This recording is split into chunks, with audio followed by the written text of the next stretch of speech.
This is a short recording, a short recording about the origins of NIE, which sometimes people ask. It's a sort of question we go, oh, how did you start the company and how did it all come together, this kind of international collaboration thing? And that's what Kjell is going to tell us all about. Oh my God. I'm Alex in London. I'm Kjell in Asker. Yeah, it's very hard to say where everything started, but I think everything started in Hradec Králové. And with the support of Josef Krofta, that decided to bring you over as a director to work in Teatr Jack, Alex, in 1997. It's a small town. It's a small city in the Czech Republic, outside Prague, in 1997. Yeah, we made the project there, and those guys, they ran a theatre there, a children's theatre, really, puppet theatre. They run a puppet theatre, and they just opened the International Institute of Figurative Theatre. And the truth is, because I was a student from Norway, and the Norwegian state paid some money to the school for my fee. That fee went to the theatre because I was in the theatre for a year, and with that money, the institute was built. It's great. This I just last year. Yeah, what a powerful thing to do. So they had a new space there, a sort of studio space, and they wanted a project in it. And we made, you and I, along with Lenka Rosanalova, Robert Orr from Manchester, yeah, famous Robert Orr. Yeah, and Madla Simova. And Karel Zima. Yeah. And Pavel Černíček. Yeah. I think. Yes. Along with Jakub Krofta. Yes.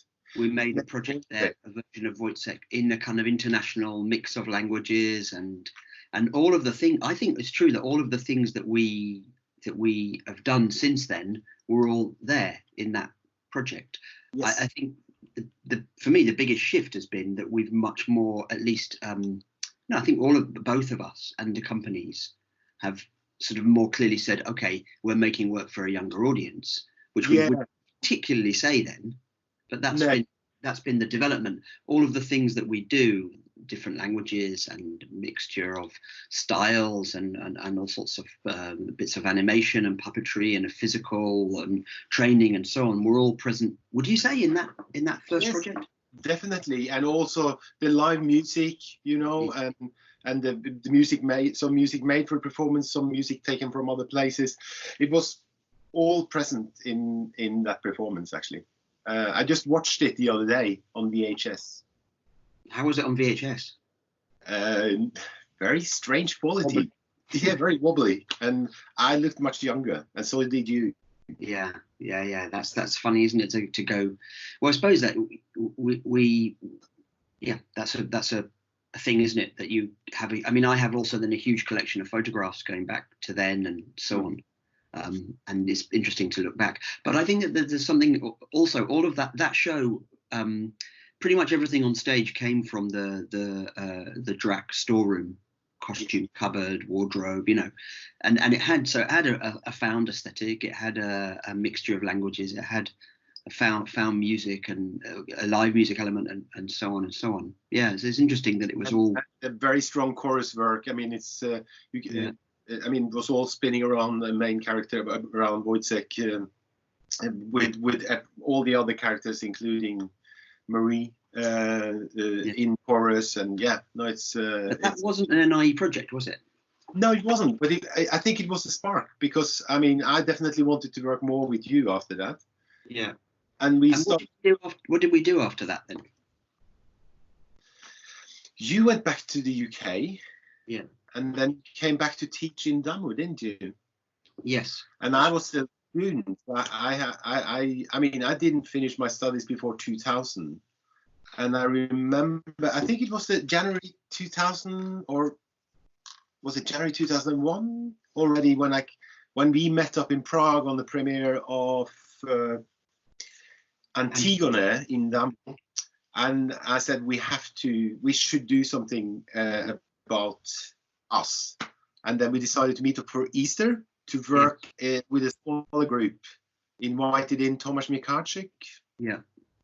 The famous Tomasz Mikarczyk. The famous Tomasz Mikarczyk. Yeah. He was always a sort of a superstar in the making. And we did some work in Katarzyna Host. Yeah. So I'd worked with her in Damu. Which was in this theatre school in Prague. Yeah, and then we arranged to meet in the summer and to do the and to make. So we made then My Long Journey Home. Yes, in the summer of 2001. But the seeds of that had come, you're right, much further before that. And it was that you and I knew each other, and then we also had worked with Bob from who I knew from my studies, and then with Katarzyna Hoskova, who we knew from Damu in Prague, with Eva, who you knew from Damu in Prague. Yeah, I studied with Eva, and then we married. Yeah. So I mean, do you remember the amount of money we wanted to spend? I'm quite sure it was 8,000 Czech crowns. Yeah. That we split between us, you, me, and Kasia, and Eva and Bob. Yeah, that's right. Which, what is that today? That's about something like, 200 pounds. 300 pounds. Yeah. That we spent to make this performance. Yeah. And that performance was played more. That it was really good. Yeah. It was really tight and simple and clear and accessible and also funny and so on. So that was great. Yes. And we were able to keep on playing it. It took a bit of time to get going, but we played that almost everywhere you could play a show. Yes. And the plan is to actually play it next year on the 20th anniversary. Where's the strangest place you played? Where's the strangest place you played My Long Journey Home? I don't know. I don't remember. It's been so many different strange venues. Israel was very strange. Israel, yes. Did you play in Russia? We played it in Russia. The strangest place I've ever played a show. I played the show My Long Journey Home in school number 33 in St. Petersburg. This was extremely strange, and it was for many, many reasons to play in a school in St. Petersburg. It was a joyful and anarchic experience. It was completely bananas. And I remember there's one part of the show where I came off stage and I had to fight with some kids who'd been kicked out of the show because they'd been naughty. They wanted to go back into the show. We were kind of waiting for our cue, and they were like jumping on us saying, "Come in, we want to go and see the show." Yeah. I was like, I have no idea what you're talking about. And also I'm covered in sweat and wearing a massive, and I'm pretending to be Russian, which was something of a barrier. Yeah, and we also pretend to be a German, and they started to do some naughty movements in the audience. The boots, and to shout fashion. Yeah. Was still there. So that was the start of, and then we did some more, and you slowly go by increments there. I mean, just to finish off a tiny bit of my end of it is that we sort of decided after that project, which had been very successful, that we would go back to our own countries. We talked a lot about, should we move to a farm together, or there's a lot of sort of models of European collaboration like that. But actually, we said, maybe because of the way the world was then, Europe was opening up. There were new funds across borders. There were new ways of traveling and new ways of connecting. We went back to our own countries and looked for money to make more. And that sort of that step, it could have been very different if we'd made another step there, but that was the step we made. And for better or worse, we've emerged with two really complete organizations that work together. Yeah.